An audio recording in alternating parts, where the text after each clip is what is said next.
Well, welcome to the Leadership Show, episode number 2. Yeah, we got one out. We have got a special guest with us today, Mark Oliver. It's great to have you here. It's good to be here. Talk a bit of federal politics with Mark after the election. And my co-host, Brad Smith. Welcome. How are you, mate? I'm very well. Thanks for having me and thanks for joining us, guys. It's great. It's really good. So we're going to talk a bit about the election, a bit about the last podcast I did, which was with Lyle Shelton, who's been very involved in Australian politics and the culture wars over the years. We're going to watch a clip from him and discuss that, and then finish off with a little bit about simplicity. That's my leadership lesson for the month, around the freedom of simplicity, which I'll explain later on. So, but first, Mark, you had your 10th anniversary. Yes, we did. Last week. We did. It was 10th anniversary plus 3 months thanks to our COVID cancellation. Yes, standard. Yes, it was meant to be in March. The weather would have been much nicer in the Yarra Valley, but yeah, we copped a late May. Good. And so tell us, what's it like being a husband?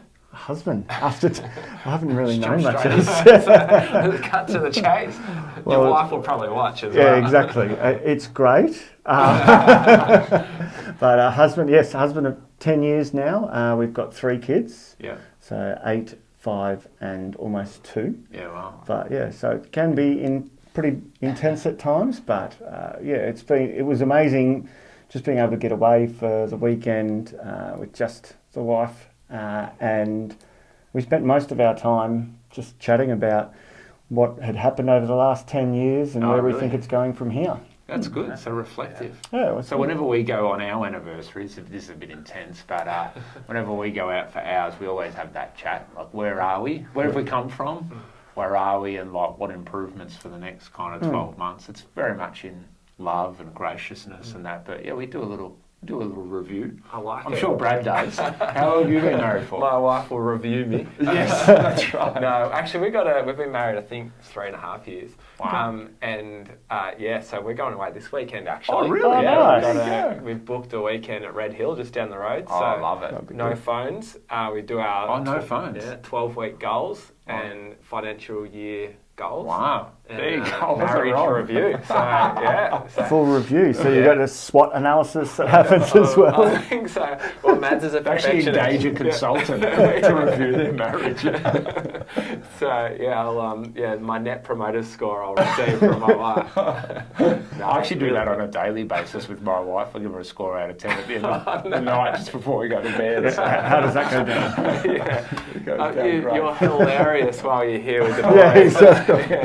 So shout out to Zoe. But Hey, babe. Now we know where all the dislikes on the videos are coming from. exactly. So no, it's really good. But we're 12 years in July. Yeah. So about a month away, 12 years. Yeah. Good on you. Far out. Yeah, which is exciting. So you were at my wedding. Yes, You I was. weren't at my wedding. My wife was. Oh, your wife was. There you go.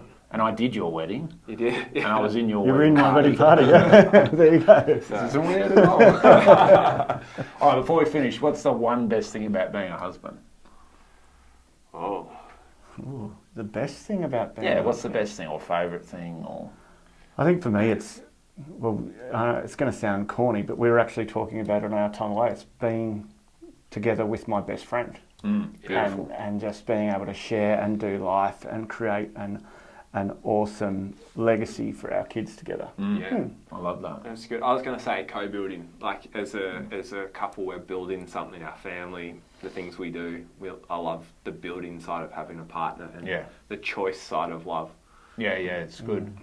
I think for me, it's I've always loved about marriage over the 12 years is everyone that might hate you out there, but you come home and one person likes you. That's a good point. It's like this safe, and I know it's being a bit dramatic, but it's that safe place of like there's one person that at the end of the day will see the best in you or will be on your side or will assume that you were wronged, and because life's hard and difficult and challenging, but to come home to kind of a safe place and a safe relationship where you're always loved unconditionally. My wife might not like me all the time, every moment of the day, but she loves me unconditionally. So Nice, that's good. Beautiful. We might drop a bit clip in from Zoe and just might do a fact check.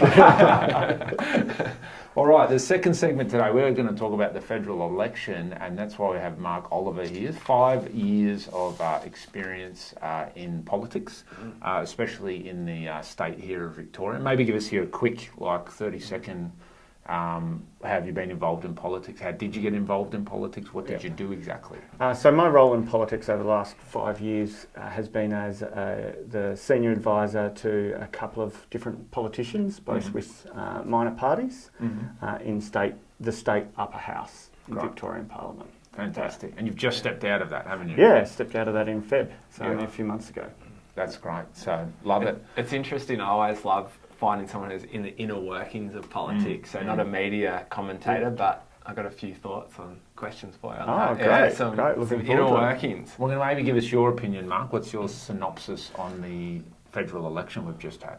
Well, I guess a couple of things. It wasn't really a surprise to most people, but it wasn't, I suppose, the big swing that people have talked about. It wasn't a swing to Labor as much as it was a swing away from Liberals. So not many people know that Labor actually got less votes this election than the last election. They picked up a couple of extra seats, yes, but they've just scraped in, much like the Liberals just scraped in last time. But both parties saw less votes go to them. So what's going on there? What's happened? Well, big swings towards not as much the minor parties, but independents, which is something that we've experienced in Victoria for many years now, with a lot of our seats in the lower house going to independent candidates, and a lot of people that are on platforms that are around the environment, culture at that time,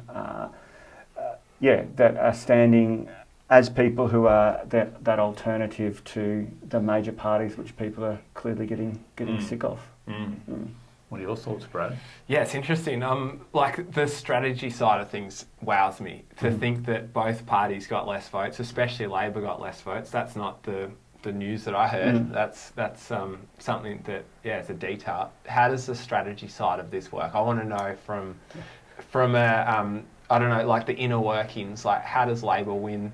It's not a surprise, but they got less votes. Yeah, well, it's pretty obvious that it wasn't that Labor won, but it was that the Liberal Party lost. Okay. So, and I'd compare it a lot to, remember Kevin 07? Where that was pretty much the entire platform was that you've had Liberals for a long time, it's time for a change. And that tended to be a lot of Labor's campaign again this time was that we need a change, that you've got to be sick of what's going on, that and it became a lot about sound bites and grabs and how that people portrayed in the media.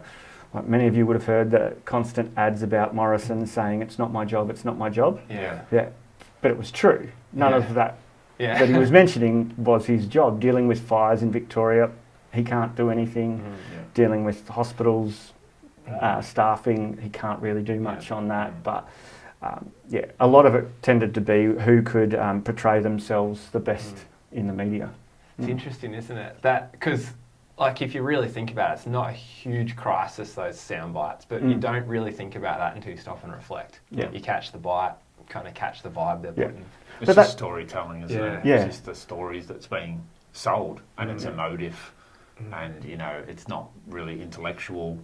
But people follow stories and feelings. They don't tend to follow facts or, intellectualise things. We don't have time to really sit down and think about it. People are too busy. They don't know enough. So it's interesting. I think the sad thing with that, though, is then running our country, like leading our country, all comes down to this game of storytelling and advertising and marketing, and I think that's the sad thing. And true, I mean, this whole podcast show is about leadership, like the true character of leadership and depth of leading a people and a nation kind of gets lost to this pop culture type, mudslinging game. And I think, do you think, Mark, that's why people are a bit sick of that stuff made with the major parties, and then they're looking for something different in the independents? Yeah, well, it's amazing because we are seeking that integrity that we used to have with the leaders of the past, the leaders in the 90s, early 2000s from both major parties, but we're just not getting it. Like one of the first things our new Prime Minister, Anthony Albanese, said was he's going to get rid of the muck in politics. But the first thing that came out when the new Liberal leader was about to be announced was one of his politicians in his party on his front bench comparing them to one of the most evil characters in books, which was Voldemort in Harry Potter, and it's just and that's the sort of thing that people see through quite quickly. Yeah. So it's a lack of integrity, authenticity, and are forced to have to play that game. It's interesting that we're on a leadership show here, and we've talked about politics, but we've had to talk about the perception of the person, not their actual leadership skills. And I think that's an interesting point, because like we've talked about on other shows about how one of the keys to leadership is effective communication. And it sounds like ScoMo, for example, hasn't had a chance to really have his proper leadership challenged. It's been the perception of parts of his leadership. But then you'd probably almost argue that is his leadership. Yeah, fair point. Because for a long time, whenever things were happening with Scott Morrison, he would often get bad press when he was out and about, because he wouldn't know how to engage, or things weren't set up properly for him. But then that you can't blame the people under you. Like, it could be quite easy to blame his advisors that hadn't prepped him, hadn't set up the areas properly. The same thing with Anthony Albanese when he didn't know the data of the questions. But that also shows the leadership, and the buck has to always stop with the leader. It's a great point, and you think about that as well. Like, it's not my job to hold the hose. Like, don't say it. Like, it could be a fact, but let the presenter say it, not the man. No, exactly. You wouldn't have heard that from the leaders of old. No. They would have taken that time to pause, think, how am I meant to respond here? But it's because of that sound bite. It's almost like the leaders feel that if they pause for a few seconds, they're done. So they have to just be on the go constantly, worried about what other people are thinking. Interesting. Did you pick up any, looking through the leadership lens, did you notice anything leadership-wise about either of the major leaders this season? I don't know. I just find it so hard to really get what they're on about. Because of the sound bites and the news. And I mean, we don't really get news anymore, do we? Like, we just get opinions, whether it's major news channels, whereas it's your favourite YouTuber or cultural commentator podcast you listen to. Like, we're all just getting opinions and relative kind of truths from whoever's, and that's the sad thing today. But I don't think there's any point complaining about that. We've got to learn to live, to lead, to do politics in this kind of new culture of technology and 24/7 news cycle and that. I feel like without being without trying to predict the future, like, I just feel like we don't know yet. Like, we're in this kind of like transition period still, I think, a lot with technology, and then all these, the way that we live, and what are the new generation of leaders that are going to rise out of that. I think, I wouldn't be as bold as to like predict, but I think there's going to be some kind of new leader rise out of this. And I think the enduring principles and values of leadership, things like integrity and character and being a man of your word and all those things, have got to re-emerge again, but they've got to re-emerge in a new way for a new generation. Even democracy across the world, like, it's very tense. What's going to emerge out of this? And there's a lot of fear that what's going to emerge is trouble and deterioration and Russian forces taking over the world, or who knows what, China doing whatever. But I don't think so. I think that what will re-emerge is a new kind of leader, but it's got to come back to the principles of leadership. And you've got to be prepared, I suppose, as a politician, that if you're going to live by those principles, you're probably not going to become Prime Minister, or you might not be able to get too far, because you can't.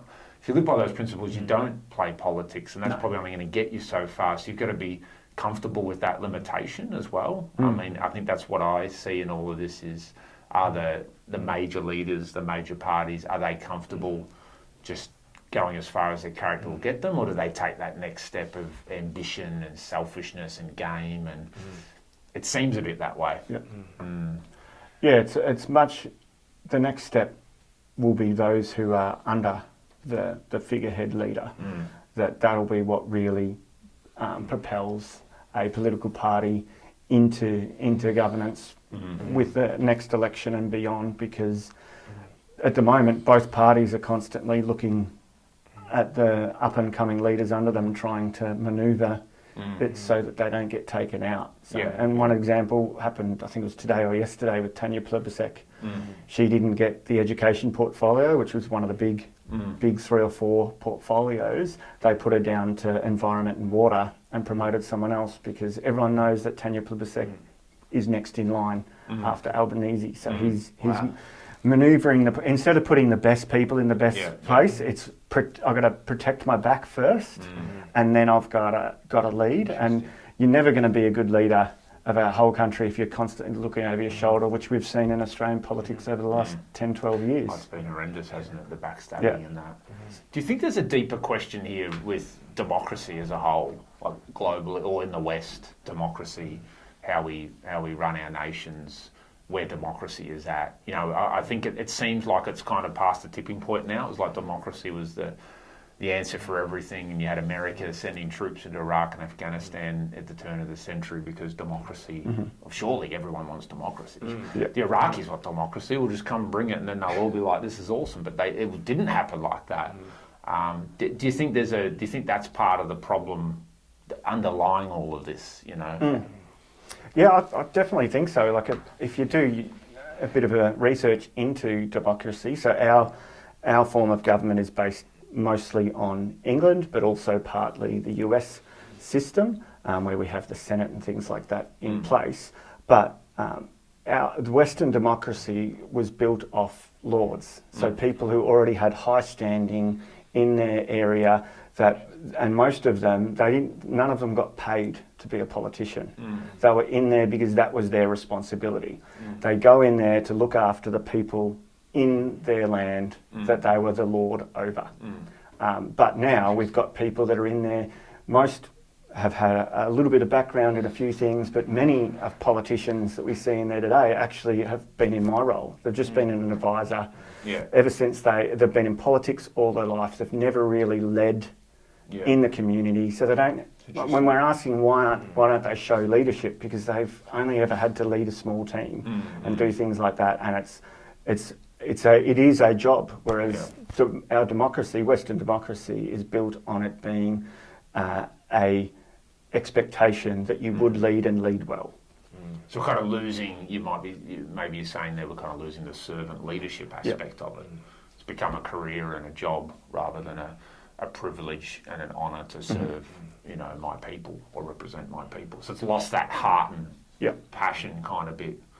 Yeah, which is a really interesting point. And I think there's a lot of great leaders out there, but why would those great leaders and captains of industry and brilliant thinkers, why would you want to go and be in the Labor Party or the Liberal Party? Oh, it's an interesting. You earn more money, you're a better leader, you have more influence in other spheres. So, sorry, what were you going to say? I was just thinking about that with, I don't know politics intricately, but they put Peter Dutton up as the leader of the Liberals. I think surely they could get someone who's famous, charismatic, gentle with their words, looks amazing, represents the value system of their party, and then they could have their hardcore politicians behind that. That just fascinates me. Well, they could have that, but they don't want that in neither party. Neither party really want that. Both parties have some amazing people in there. One that comes to mind, which you guys might have heard about in the Liberals, Andrew Hastie.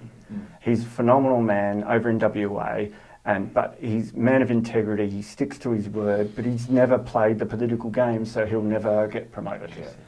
And you just have to hope that someone like that gets promoted into a front bench role, that he can really handle his department well. And because most of the issues that you see in society today that we're wondering why aren't governments and government departments fixing, it's because once these ministers get into those roles, many of them, it is just a job, it's just a paycheck, so I don't want to ruffle the feathers too much, so they end up just getting run by their department.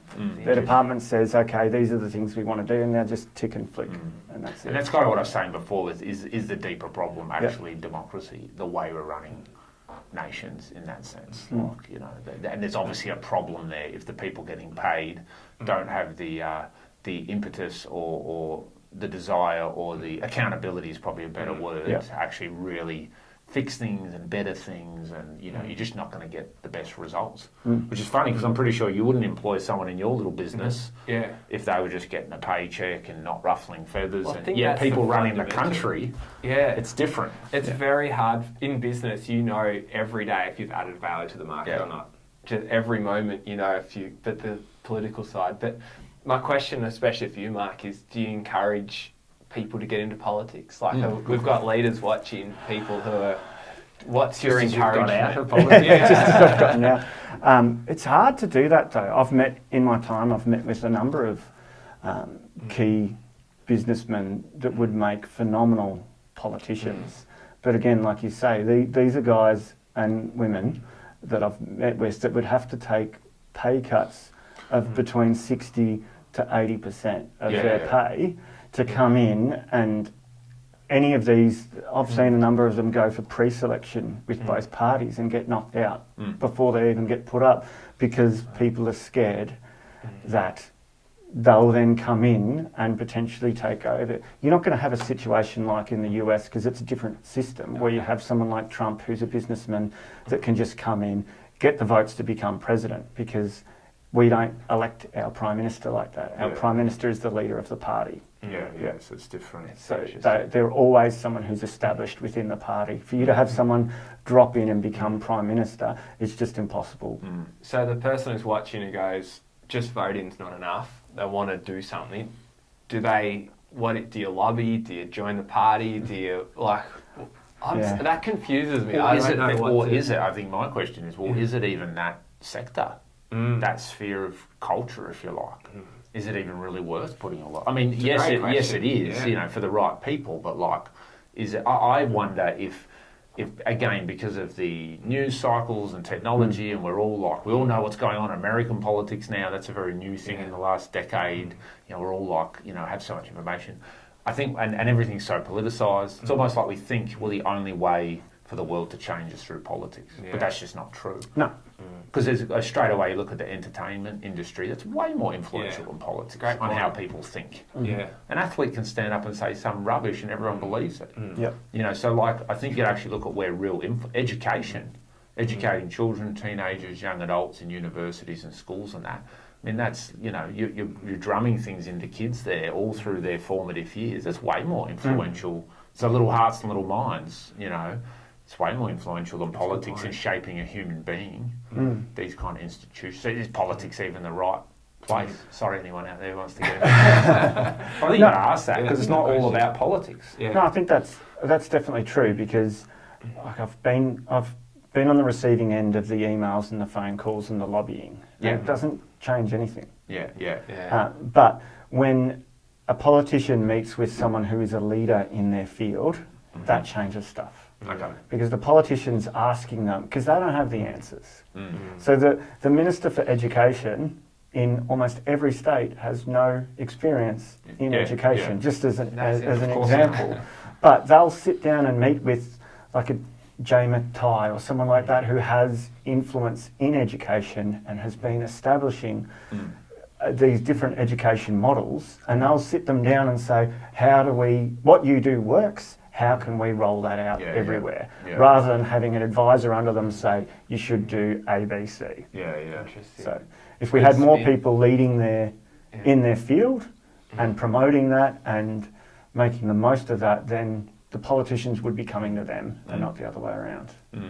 So I think it's a great leadership lesson in that, because you look at whatever your field is, your sector is, if you can specialise as much as possible, the more focus you can give whatever you do in your career, the more specialist you can become, the less things you'll be involved in, but that specialisation can put you in a position to actually speak into something really well, because you are an expert, highly experienced, spent decades on something. And I think, yes, we all want to be the pop star and the famous person that can do anything or say anything, but that's, the 1%, less than 1%. I think as a normal average Joe, what's something that you can commit your life to, that you can learn to do well, become brilliant at this, and then maybe one day you'll have a chance to talk to someone that can use that, or you'll influence in your field, or you'll change something dramatically. And I think that's an aim as a leader, focus. I like that. That would be my encouragement. Focus. I remember your whiteboard quote, focus is when calling and calendar meet. I like that. Yeah, it's confronting, isn't it? Your calendar, reflect your call. Yeah, it's good. All right, maybe let's move on. Is that all right? You got anything to say? No. Yeah. Good. So the next bit we've got is Lyle Shelton. I did a podcast with him. We just released that a few weeks ago. And he's been involved in politics, more from the kind of Christian side of politics, you might say. He led the no vote for same-sex marriage, probably what he's most famous for. And so if you've watched or listened to my podcast, I talk about him being possibly the most hated man on the internet because he's got some flack. Like if you look him up online, man, I probably came out of some of the same-sex marriage stuff, but really interesting guy. He was involved in New South Wales politics a little bit recently with the Christian Democratic Party. Is that right, Mark? Yeah, CDP. Yep. But he didn't. He was going to take over there from Fred Nile, who's retiring after like 40 years or something. Yeah, and but that all got screwed up and stuffed up in politics, and he didn't end up getting the leadership of the party. And apparently, he's just taken over Family First, who are looking to resurrect the themselves. national director. Yeah. Do you know any more about that? It's still very early days. Give us a scoop. So who was the Family First party? So the Family First party was mostly based out of South Australia. It had been everywhere. That had a number of members in Parliament a couple of parliaments ago in their state parliament. They had a bit of momentum for a while. They did. They had a fair bit of momentum. That's the only party I helped hand out there you go. stuff on a booth about 8 years ago. Yeah, they were at the precipice of really getting close, and then Tony Abbott got elected and they backed off a little. But then not long after that, Cora Bernardi came along with Australian Conservatives and they folded into the Australian Conservatives. Oh, that's what happened. So essentially everyone jumped into that and then that fell apart. Yes. In like 2 seconds. Yeah, 12 months or so. Yeah, it was one election. So interesting, isn't it? Yeah. Because you're a little bit involved early days, hoping that could be something that you could get involved in. Well, the politician I work for, she went over to there from the LDP, the Labor Democratic Party. Yeah. And then, again, the same thing. People looking over their shoulder, people wanting to have their own way and not really serve. And it just really came apart very quickly again. It did. It was all the rage. I remember they were saying tens of thousands of members have signed up. They were saying it was going to be the Conservative version of the Greens. Yeah. But you think there's a space for that, don't you? That's a great way to pitch it, Conservative. Now we've got 20 or so. This last election, there was about 15 to 20 minor parties, but then independents on top of that. Yeah. It's just crazy. It just went nuts. Yeah. So let's just watch this 2-minute clip. He talks about truth because he's been involved, as he says on the podcast, in the culture wars, if you like, for 20 years. And he talks about truth and speaking truth into that environment. Truth has to be contended for. And the Bible is full of that. It says, speak the truth in love. And sometimes the truth, and as you said, I would be the first to say, I perhaps haven't always lived up to that high standard. And sometimes you get it wrong, you get your nuances wrong. But in essence, I think, the role of Christians is to speak truth into society. The church is meant to be the pillar and ground of truth. And we as Christians haven't abandoned the notion that truth exists. Our postmodern society says there is no such thing as truth. Your truth is my truth, and whatever. Let's all kumbaya together. And of course, it doesn't work. It makes a big fat mess. And so the church's role is to help society know the truth. Of course, Jesus says he is the truth, the way, the truth, and the life. And I believe ultimate truth is found in knowing Christ. But I don't expect everyone to have that revelation. But there are empirical things that we know in the way the world is ordered, that we can point our fellow citizens to about the way things work, whether it's the biological reality of marriage. Social science points to Christian family as being the best for human flourishing. There's lots of incontrovertible evidence out there, and we need to be people who speak that. And if you don't speak it, you leave a vacuum. And my great concern is that the church has left a big vacuum, particularly in our generation, and others have filled it with lies, and we're now reaping the whirlwind. So this is why I'm passionate about these things. Yeah, it's a great video. I love hearing Lyle in a long format. So that was a snippet from an hour podcast probably. And I think it's so good to hear any view, whether you agree with their view or not, to hear long format, because It's true. I've seen much more of Lyle in the media, which you hear him, they take a snippet of what he stands against. Yeah. Where here he talked about how we have the truth and the church should be the pillar or the bedrock of truth and speak truth. And I think that's an incredible point, and how he talks about the science and the biology, and that there's empirical evidence for truth in Christ. Even though he doesn't expect everyone to have a revelation of Christ, I think it's incredible that he explains truth in such a plain Jane way, really. Yeah. Well, I mean, the funny thing is, the ironic thing is, science as we know it, like he refers to science in that clip, it came out of theology. So, Christian people like Isaac Newton back in the 17th century, whenever he was, for them they called it natural law. It was natural law, and that's an element of theology where you look at creation, you look at, we know that the world is basically just mathematics, equations, and things can be measured, and that science is looking at repeatable, measurable things in creation. It's natural law. It was like an element of theology. Yeah. And then out of that came the whole scientific method and science and whatever. So that's kind of what he's appealing to. He's not saying, like, there's certain ways that we sing songs at my church, and that's the truth. Like, and a lot of people, maybe average Aussie, thinks that that's what a Christian might mean. Yeah. Truth is the way that Christians dress, and so everyone should dress like that. But that's not what I mean at all. It's like, well, the truth as in, there's a natural truth, that we believe God, the creator of the universe, is behind, and that's the same God that sent Jesus, and he created it all. So when we're saying science, we're saying, science within that, our religious belief sitting behind that, is God the creator of the universe. Now, whether you believe that or not, there's still natural science. And you've got to ask the question of, well, who put it there? And how did it become so mathematical? Why does it all make such sense? It's a very rational world that we live in. Everything makes sense in that way. But then for us, it's that extends into Jesus. And Jesus said he was the way, the truth, and the life. That Jesus died and rose from the dead. So it's like you got to think about what he said then. If he rose from the dead, you got to consider, okay, if he said he's the truth, and then this dude came back from the dead, like, is there more to it than just some religious thing that you can easily disqualify? So, I like that. I like that he talks about the bedrock of truth. One of the biggest things that I get when I talk to my mates about Christ, or they see that I'm a Christian, is that they might say, oh, I believe in science, or I'm a man of I don't know, like practicals or something like that. But actually, if we cut to the truth, the creator of the universe, all of these universal laws line up with him. Exactly right. I think that's really interesting, that as a Christian, you can follow science and believe in Christ.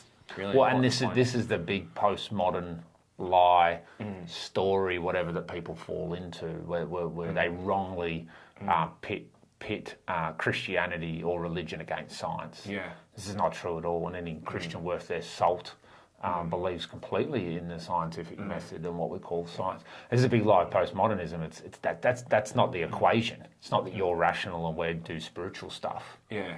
It's actually the thing people are getting sucked into is that, well, truth becomes a feeling or an emotion or pursuit of pleasure, which is really just hedonism. We actually live in a culture where we're encouraged to be an expressive individual who does whatever they want, and then what they want that's pleasurable they can continue to do, and nothing should stand in the road of that as long as it's not hurting someone else. And that's the lie of postmodernism. It's like, well, you're not going to find truth in that. You're going to find feeling and pleasure and things that feel nice for a while. But, as a human being, I think there's a higher calling. What's the truth? I can have a whole bunch of sex and some of it feels good or whatever, but what's the truth of the body, sex, male, female, marriage? What's actually the point of these things? And it's the deeper questions. Is there a purpose to these things? Or is it just pleasure and then I die? Yeah, so interesting. I think that's a great leadership question. Even before I was a Christian, one of the big things that we would do anytime I wanted to go and do something is start to ask, what's the ultimate design of this? Yeah. What's even the laws of, for me, I was very obsessed with business and wealth creation and that stuff. What are the ultimate designs of these mechanisms? And you talk about marriage and what's the ultimate design? And I love what Lyle brings back to Christ as the bedrock of truth. Yeah. And we find in him and in the Word of God, the Bible, the ultimate design. Exactly. I don't think people should give Jesus a go. If he said he's the ultimate truth, why not give him a go and at least read about him? in the Bible, in Matthew, Mark, Luke and John, the stories about him. Yeah. He's the most well-researched, empirical evidence, if you want that. Like he's from all of antiquity, we have the most information about Jesus Christ of Nazareth, more than anyone, by like 1,000 times. So why wouldn't you have a little look at him and just actually learn a bit about him? I love that. It gives me so much confidence hearing guys like Lyle and even us chatting to be able to question and challenge and have like the truth of things. No one's trying to protect that. Yeah. Everyone's saying, ask these questions, challenge these things, and you'll end up at Christ. Where do you think, I think the interesting thing watching that clip is, well, let's say Lyle's right, let's say as Christians we're right in Jesus and whatever, but where has Christianity or the church misrepresented itself? Let's say we're right, why are we in a pickle, a PR problem? You're a PR guy, like why is there the misunderstanding? I think because at every touch point, if you're not truly seeking Christ and you're not truly seeking a relationship with your Creator, or even just asking those questions, every touch point with a Christianity publicly is about what we don't stand for. Okay. Yeah. What we stand against, what we don't do, what we abstain from, all those things, rather than speaking the truth and the vision of what Christ has offered us and where He calls us, and the authority that He gives us, that we can be so weak but so strong and all these things. And That's a really good point. I think you're right. I think Christians have fallen into that same trap. I think Christians are often 20, 30 years behind where the cultural conversation is at. So when the cultural conversation comes up, whether it's, same-sex marriage or LGBT or euthanasia or whatever, at those moments we fall into the trap of being against things. And we talk in a tone as if we're against things and whatever. I think, Lyle, you saw it really quickly in that clip where he kind of said, look, I believe the truth and the church should be truth, but I don't expect everyone to have that revelation of Jesus, and not everyone will and not everyone does, and that's okay. And I think that's, for me, where Christians have missed it over the years, is they talk as if the person they're talking to should believe and understand all the tenets of their faith. Like there's been possibly a lack of grace or a lack of empathy, in just like you're talking to the not converted. Yeah, interesting. So you got to show some grace. Like Lyle did brilliantly there, but I don't expect everyone to believe that, and that's fine. But I'm allowed to say what I think, so... It's really, like, I even think about myself talking to my mates and stuff. It's really hard when issues get brought up. I've got the most diverse group of mates. Like, it's hilarious, like the cross-section of demographic, especially my schoolmates. But I get drawn into the temptation of defending my faith more than I share just the love of Christ. And I would think that at times my mates think that I want to get them saved and want them to come to Christ because I get some special bonus from, from getting them, or from, sharing my faith or something, which is not true at all. It's a total false. But I'm really reflecting on that a lot. What does it look like as a Christian man in an incredibly secular environment? And how do we share the kingdom of God, expand the kingdom of God. And navigate the culture without it deteriorating into a culture war. Just navigate it. Like, the culture wars are going to happen, but we don't need to be contributing to the angst or the pain. We should, as Christians, be a source of freedom and hope and refreshment and a place for a good conversation. So I love that. It's good to hear opinions on it, mate. So also love to hear in the comments. Well, this is a really interesting topic to talk about truth in culture. And I really see Lyle as a person who's done that well. Like you said, he's probably the most hated guy on the internet. But how do you deal with that? I'm interested to hear people's thoughts and opinions on mostly your friendship groups. It's interesting to talk one-on-one. I find okay. I really don't have too many issues when I talk about my faith one-on-one. But when I talk truth to my group of mates, say a dozen of us, it's difficult to share the truth in love, and I'd love to hear your thoughts. It's great. So the final thing I wanted to share is a bit of a leadership lesson for the month. Love it. So I've called this one the freedom of simplicity. So I know we all love minimalism, and you and Madeline are I'm married into apparently I'm a hoarder. My wife, she's a brilliant minimalist. So that's probably, culturally that probably is a stake for people to understand, or a hook. But in the Christian world, it goes even deeper than that. It's something that Jesus practiced. It's something that Christians, especially monks and really devoted Christians, have practiced for the last 2,000 years. And I think it is amazingly powerful leadership principle in our current climate, because we're just surrounded by this wanting, rushing, buying type environment, and this consumeristic materialism type world that we live in, where most of people's days and waking hours are spent wanting the stuff they want. They envy things. They've got a TV, they want a bigger TV. They've got a holiday, but they want to go on the next bigger holiday. And then that leads to the buying, and you've got to work to earn money. You've got to rush to earn money.